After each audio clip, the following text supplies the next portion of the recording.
Sesudah malam fajar merengkah bersama Yesus, surga mulai. Habislah kerja, oh fajar mulia. Sesudah malam hari permai. Sesudah malam perang pimpin aku kepada Bapa yang ku sembah. Tidak dapatnya dengar namaku sesudah malam negeri indah. Shalom, pemirsa yang diberkati Tuhan. Bertemu kembali dalam seri renungan pagi ini. Sebelum kita mulai, mari kita berdoa. Bapa kami di sorga, kembali lagi kami di hadapan-Mu Tuhan. Tidak putus-putusnya kami mohon pertolongan Roh Kudus-Mu untuk kami memahami renungan pagi hari ini. Dan kiranya Tuhan berbicaralah kepada kami melalui firman Tuhan pada pagi hari ini. Di dalam nama Tuhan Yesus kami berdoa. Amin. Renungan pagi harian Selasa tanggal 7 Mei 2024 berjudul Penjaga. Ayatnya di dalam 1 Yohanes pasal 3 ayat yang ke-16 berbunyi, demikianlah kita ketahui kasih Kristus, yaitu bahwa Ia telah menyerahkan nyawanya untuk kita. Jadi kita pun wajib menyerahkan nyawa kita untuk saudara-saudara kita. Karena anak manusia juga datang bukan untuk dilayani, melainkan untuk melayani dan memberikan nyawanya menjadi tebusan bagi banyak orang. Di antara murid-muridnya, Kristus menjadi seorang penjaga.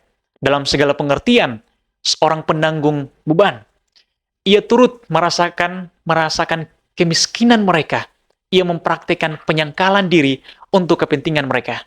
Ia berjalan di hadapan mereka untuk melicinkan tempat-tempat yang lebih sulit. Dan tidak lama kemudian, ia akan menyelesaikan pekerjaannya di dunia ini dengan memberikan nyawanya.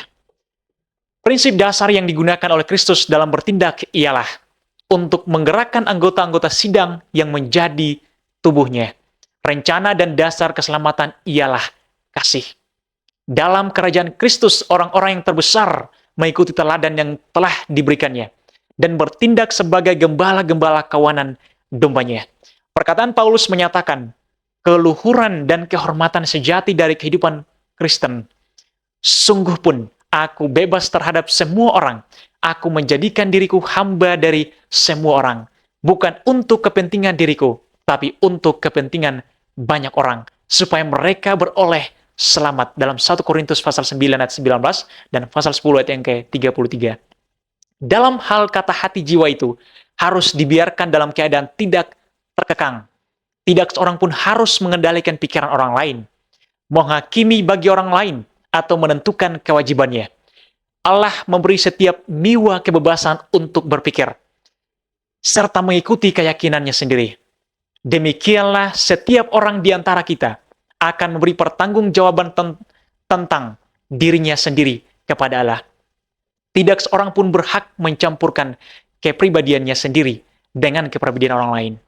Dalam segala perkara yang menyangkut prinsip, hendaklah setiap orang benar-benar yakin dalam hatinya sendiri.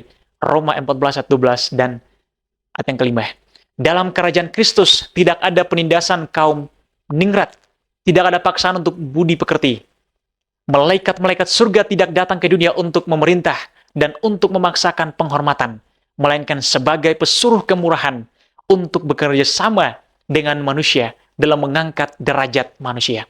Prinsip-prinsip dan perkataan dalam ajaran juru selamat dalam keindahan ilahinya, diingat baik-baik oleh murid-murid yang kekasih. Sampai pada masa hidupnya yang terakhir, beban kesaksian Yohanes kepada sidang-sidang ialah, sebab inilah berita yang telah kami dengar dari mulanya, yaitu bahwa kita harus saling mengasihi. Demikianlah kita ketahui kasih Kristus, yaitu bahwa Ia telah menyerahkan nyawanya untuk kita.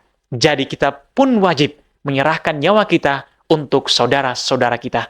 dalam 1 Yohanes 3, 11 dan 16, Alfa dan Omega jilid 6, halaman 167 dan 168. Renungkanlah lebih dalam. Yesus mempraktikkan kasih yang selalu berusaha menarik yang terhilang. Apakah kasih saya kepada Yesus mengangkat orang lain juga selain diri saya sendiri? Tuhan memberkati. Kita berdoa. Bapa di sorga, terima kasih Tuhan atas kasih yang besar yang Kau telah berikan kepada kami. Engkau berikan contoh yang luar biasa kepada kami Tuhan, untuk kami saling mengasihi sesama kami manusia tanpa memandang latar belakang atau siapapun mereka. Bapa di sorga, berkati pemirsa dalam kehidupan mereka sepanjang hari ini. Kami telah mendengarkan renungan pagi Tuhan.